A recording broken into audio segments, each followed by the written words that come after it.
ఏంటి మా ప్రధానంగా సీమ మీద టార్గెట్ పెట్టారట. మీది అనంతపురమే అనుకుంటాను కదా. మీ ప్రాంతంలోనే భారీ బహిరంగ సభ పెట్టారట. మొన్నేమో పులివెందులు జడ్పీటీసీ కైవసం చేసుకున్నాం అంటున్నారు. అసలు జగన్మోహన్ రెడ్డి గారికి ప్లాట్ఫామే లేకుండా చేసేస్తామని చెప్పి శబలాలు చేస్తున్నారు. ఈ నేపథ్యంలో అనంతపురంలో భారీ బహిరంగ సభ చంద్రబాబు నాయుడు గారు, పవన్ కళ్యాణ్ గారు హాజరవుతున్న నేపథ్యం. ఎలా ఉంది సీమలో మీ పరిస్థితి ఇప్పుడు? మీ ఇంట్రడక్షన్ చాలా చాలా చాలా చాలా బాగుంది.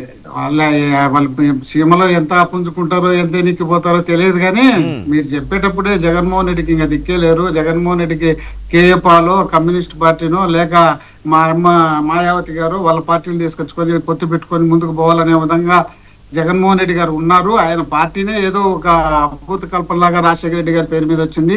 అది పార్టీ గుణాది లేదు, ఆ పార్టీకి పట్టు లేదు, ఆ పార్టీకి సరైన సలహాలు లేరు అని ఇండైరెక్ట్ గా మీరు చెప్పేసి నేను చెప్పింది మీకు అలా అర్థమైందా? అంతేలే, అర్థమైంది. ఏముంది ఉండేది అంతేలే. ఇప్పుడు జగన్మోహన్ రెడ్డి గారు పార్టీ పెట్టినప్పటికీ వాళ్ళ తండ్రి చనిపోయిన తర్వాత ఓదార్పు యాత్ర చేయాలన్న ఉద్దేశంలో భాగంగా 2 జిల్లాలు ఓదార్పు యాత్ర చేసిన తర్వాత అది బ్రహ్మాండమైనటువంటి స్పందన వచ్చిన తర్వాత తెలుగుదేశం పార్టీ నాయకుడు చంద్రబాబు నాయుడు గారు కేంద్ర మంత్రిగా ఉన్నటువంటి చిదంబరం గారు మాట్లాడుకున్న తర్వాత 8 సిబిఐ కేసులు పెట్టించి ఆయన లోపలి పంపించడం జరిగింది. పంపించిన తర్వాత ఆయన అనేకమైనటువంటి పోరాటాలు, అనేకమైనటువంటి ఓదార్పు యాత్ర కానీ ఢిల్లీ తెచ్చాక కానీ అదేవిధంగా ఫీజు పోరు కానీ అనేకమైనటువంటి ధర్నాలు రాస్తారోకలు చేసి పార్టీని పటిష్టపరిచినటువంటి నాయకుడు జగన్మోహన్ రెడ్డి గారికి ఆయనకి ఇచ్చినటువంటి సలహాలు మంచిగా అనుకుంటున్నారా అది పక్కన పెడితే ఆ సలహాలన్నీ లేకపోతే ఆ విధమైనటువంటి కార్యక్రమాలు రాష్ట్ర చరిత్రలో కాదు దేశ చరిత్రలో ఏ నాయకుడు ఏ పార్టీ కూడా అంత పటిష్టంగా పనిచేసినటువంటి నాయకుడు ఏ ఒక్కరు లేరు. జనాలకు దగ్గరగా ఉండి దాదాపు 2 సంవత్సరాలు పైబడి పాదయాత్ర చేసి 4600 కిలోమీటర్ల పైన పాదయాత్ర 3648 కిలోమీటర్ల పాదయాత్ర చేసినటువంటి నాయకుడు జగన్మోహన్ రెడ్డి గారు ఆయన పార్టీ గురించి, ఆయన పార్టీలో పడిన కష్టం గురించి, ఆయన ఇచ్చినటువంటి సలహాల గురించి వాటిల్లో ఏ ఒక్కటి ఫెయిల్ కాలేదు. మీరు దాంట్లో ఫెయిల్ అయినా అనుకున్నారా, బాగాలేమనుకున్నారా, ఇంకేమన్నా అనుకోండి, దానికేం బాధ లేదు. కానీ జగన్మోహన్ రెడ్డి గారికి పార్టీ పెట్టేటప్పటికి ఆయన పోటీ చేసేటప్పటికి ఆయన ఇద్దరు తల్లి కొడుకు ఇద్దరు బయటకు వచ్చినారు. ఇద్దరు ఎవరున్నా వస్తామన్నా కూడా వద్దయ్యా మీరు అందరూ రావద్దు, నేను ఒకనే చూసుకుంటాను, మీరు ఎందుకు తర్వాత బాగున్నాక వచ్చురు, మీరు వచ్చి ఆ ఎమ్మెల్యే స్థానాన్ని ఎందుకు పోగొట్టుకుని వస్తారని చెప్పి వచ్చినాడు. వచ్చిన తర్వాత వాళ్ళందరూ వచ్చిన తర్వాత కూడా ఒక నిర్బద్ధతో ఒక నిజాయితీగా ఎమ్మెల్యేలుగా రాజీనామా చేసి రమ్మని చెప్పాడు.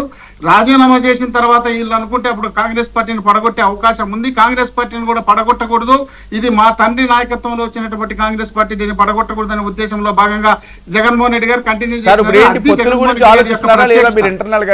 పొత్తులు పెట్టుకోవడం మంచిదే, మంచి సాంప్రదాయమే, మన సింగిల్ సింహం ఇవన్నీ కూడా వర్కౌట్ అవ్వబో అని అనుకుంటున్నారా లేదా?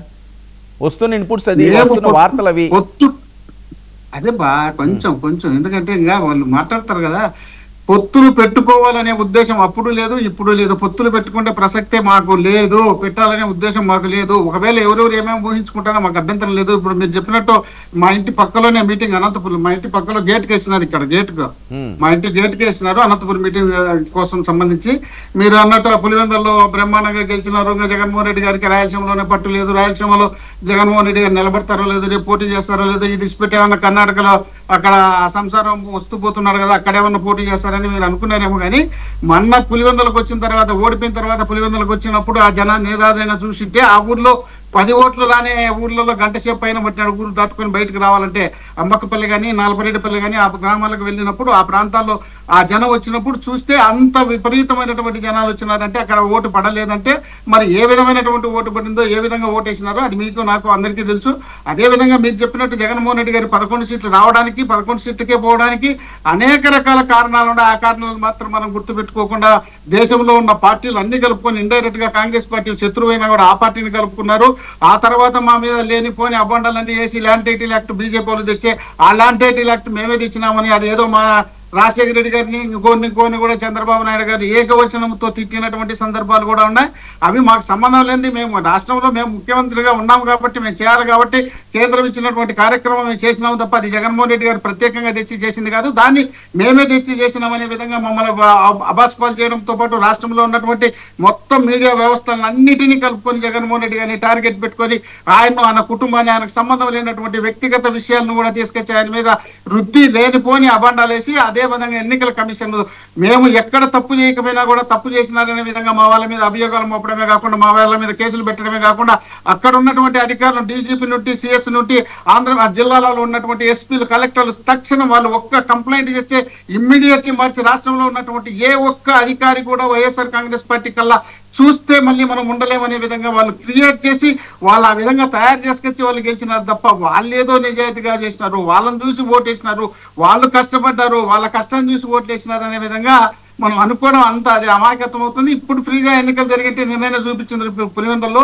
అక్కడ చేసినారు కాబట్టి అది ఏదో ఇది ఎంతగా అభియోగాలు వస్తాయి కాబట్టి అప్పుడేదో ఈవీఎంలతో గెలిచినామని అంటున్నారు. మళ్ళీ ఈ రోజు కూడా బ్యాలెట్ కు కూడా అట్లే జరిగితే నిజంగానే ఇదే అనుకుంటారనే ఉద్దేశంలో భాగంగా 10 కోట్ల రూపాయలు ఒక జెడ్పీటీసీకి 10 పంచాయతీలు ఉన్నటువంటి ఒక జెడ్పీటీసీకి 10,601 ఓటు ఉన్నటువంటి ఆ ఓటర్లకు 10 కోట్లు ఖర్చు పెట్టి అక్కడ ఉన్నటువంటి నాయకులను కార్యకర్తలను మొత్తం అందరినీ కేసుల్లో పెట్టించి లోపల పెట్టించి వాళ్ళ మీద రౌడీ షీటర్లు బుక్ చేసి 500 మందిని కార్యకర్తలను రౌడీ షీటర్లుగా పెట్టి జైల్లో పెట్టించి వాళ్ళు గెలిచింది కూడా అది ఒక గెలుపులాగా మనం భావించుకొని మనం దాన్ని పెద్దగా సంఘాలు గుద్దుకుంటామంటే అది వాళ్ళ ఇష్టం విడిచిపెట్టాల్సిన మేమేమైతే పెద్దగా అనుకోవాలి. గెలిచినారు రైట్, గెలిచింది. ఇప్పుడు రేపు మళ్ళీ ఎన్నికలు వస్తాయి కదా, మళ్ళీ స్థానిక సంస్థ ఎన్నికలు వస్తాయి. వైసీపీ మైండ్ సెట్ ఏమీ మారలేదు, మీరు ఎప్పుడు సింహాలే అంతేనా? వైసీపీ మైండ్ సెట్ మారలేదు, సింహాలు అనేది కాదు. మేము మారుతామని ఏమైనా ముందు చెప్పిందామా? మేము వేరే పార్టీలతో వస్తాము మేము మారుతామని అనలేదు కదా. అప్పుడు రాలే, ఇప్పుడు రాలే, రాము. మోహన్ రావు గారు మేము సింగల్ గానే పోటీ చేస్తాం. సింహాల మేకల ఇప్పుడు మీరు అంటున్నారు ఒక్క విషయం, నా మాట వినండి, మీరే మాట్లాడదు కానీ నా మాట వినండి. ఇప్పుడు జరుగుతున్న అంశం ఏంటంటే, ఎందుకు ఈ అంశం నేను తీసుకొచ్చాను, ఎందుకు మాట్లాడుతున్నాము, ఉన్న ఇన్పుట్స్ మీరు ఈ మధ్యన మీరు చూసుంటారు. స్టీల్ ప్లాంట్ అంశం, విశాఖ స్టీల్ ప్లాంట్ అంశంలో వేరే పార్టీ వాళ్ళని ఎవరెవరు ఉన్నారో వాళ్ళని కలుపుకుంటూ వెళ్ళాలి. వామపక్షాలు అయితే దాని మీద ఫైట్ చేస్తారు, వాళ్ళని కలుపుకుంటూ వెళ్ళాలి. నేను మిగిలిన పార్టీ కేఏ పాల్తో మీరు వెళ్తారా లేకపోతే జేడీ గారితో మీరు వెళ్తారా అని నేను చెప్పలేదు. ఉన్న పార్టీలు ఇవి. ఈ అంశంలో 10 మంది వచ్చినా 100 మంది వచ్చినా ముందుకు సాగాలని ఈ పొత్తులతో రేపు మీరు ఏదో ఎన్నికలకి వెళ్ళి 29లో ఎమ్మెల్యేల టికెట్లు పంచుకుంటారు, ఎంపీ టికెట్లు పంచుకుంటారని కానీ దాని అర్థం మీరు అది ఈ మధ్యన మీరు దాన్ని పెద్దగా గమనించి ఉండరు ఈ న్యూస్. అట్లే కాదు. ఇప్పుడు పవన్ కళ్యాణ్ గారు ఏమన్నారు, నాకు ఒక్క ఎంపీ సీట్ వచ్చింటే ఢిల్లీలో ఫైట్ చేసి నేను ఇక్కడ స్టీల్ ప్లాంట్ గురించి చేసిందని చెప్పిన సందర్భాలు అనేకం ఉన్నాయి. మాకు మాట్లాడే అర్హత లేదంటే ఏంటి? మేము అప్పుడు రాజ్యసభ మెంబర్ గా ఉన్నటువంటి మా విజయసాయి రెడ్డి గారు అక్కడ ఢిల్లీలో పార్లమెంట్ లో రాజ్యసభలో బ్రహ్మాండంగా ఫైట్ చేసినారు. ఆ తర్వాత ఇక్కడ వచ్చి పాదయాత్ర కూడా చేసినాడు. మా పార్లమెంట్ సభ్యులు అనేక సార్లు పోయి దాని గురించి మాట్లాడడం జరిగింది. దానిమంతా మేము ఇచ్చిపెట్టేసి మేమేదో వాళ్ళకు బీజేపీలకు మేము దారాదత్తం చేసి మీ ఇష్టం వచ్చినట్టు అమ్ముకోపండి, పార్టీ అమ్ముకోపండి, పైన జీతాలకు ఏదో 10,000 కోట్లు ఇది ఇచ్చినాం అది ఇచ్చినామని చెప్పండి, లోపల అన్ని అమ్మేసుకోండి, పార్టీ అన్ని ప్రైవేట్ పరం చేయండి అని చెప్పి మేము ఎప్పుడు చెప్పలేదే. వాళ్ళు అంతా ఉమ్మడిగా ఉన్నారు. ఇప్పుడు చేయమనండి, ఎవరుతోనే వద్దలేదు కదా. ధర్నాలు రాస్తారోకలు చేయాల్సిన అవసరమే ఉంది, వాళ్ళ చేతిలో ఉంది కదా. వాళ్ళు ముగ్గురు పోయి కూర్చొని 3 పార్టీలు పోయి కూర్చొని అయ్యా లేదు పరిస్థితి అంత అవసరం లేదు, మేము చేస్తున్నాము, ఇది ప్రైవేట్ పరం కాదు, మీకు కావాల్సినటువంటి సదుపాయాలు ఏమేమి పడుతున్నాయి అవన్నీ ఇస్తామని చెప్పి చెప్పేమన్నట్టు సరిపోతుంది కదా. వాళ్ళ ధర్నాలు కూర్చున్నారు. ఒక్క నిమిషం వాళ్ళు అక్కడ ధర్నాకు రాస్తారకు కూర్చున్నారు. ఎవరు అందరూ కలిసి కూర్చుంటారు, అన్ని పార్టీలు వచ్చి కూర్చుంటాయి. ఆ పార్టీలలో మేము పోయి కూర్చోవడంలో వాళ్ళందరినీ కలుపుకొని ఎన్నికల వరకు వాళ్ళతో ఎన్నికలు చేస్తామనే కాదు కదా. ఒకవేళ మధ్యలో ఏదైనా మేము చేసే కార్యక్రమంలో వచ్చి పాల్గొంటే మేము వాళ్ళు చేసే కార్యక్రమం మంచిదైనా పాల్గొంటాం. అదేం పాల్గొనమని చెప్పలేదే. ఎలక్షన్ వచ్చేటప్పుడు అది వేరు ఉంటుంది, ఇది వేరే ఉంటుంది. ఎలక్షన్ వచ్చినప్పుడు వాళ్ళ అభిప్రాయాలు వాళ్ళకు ఉంటాయి, మా అభిప్రాయాలు ఎంత చెప్పినా ఇదే కదా మీరు చెప్పేది. మీకు ఎవరితోటి అవసరం లేదు, మీరు సింగిల్ సింహాలు అంతేనా? ఒకే మాట.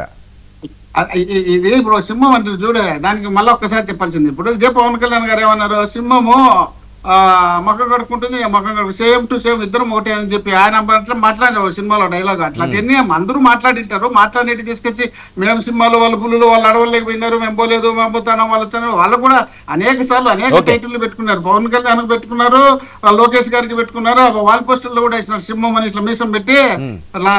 లోకేష్ గారి తేడా మంగళగిరిలో నేను చూసిన ఇట్లా మీసం మీద చేసి పెట్టుకొని పోస్టర్ వేసినారు. అవన్నీ మామూలుగా జరిగేది. దాన్ని తీసుకొచ్చి దాన్ని మనం టైటిల్ పెట్టుకోవడం కాదు కదా.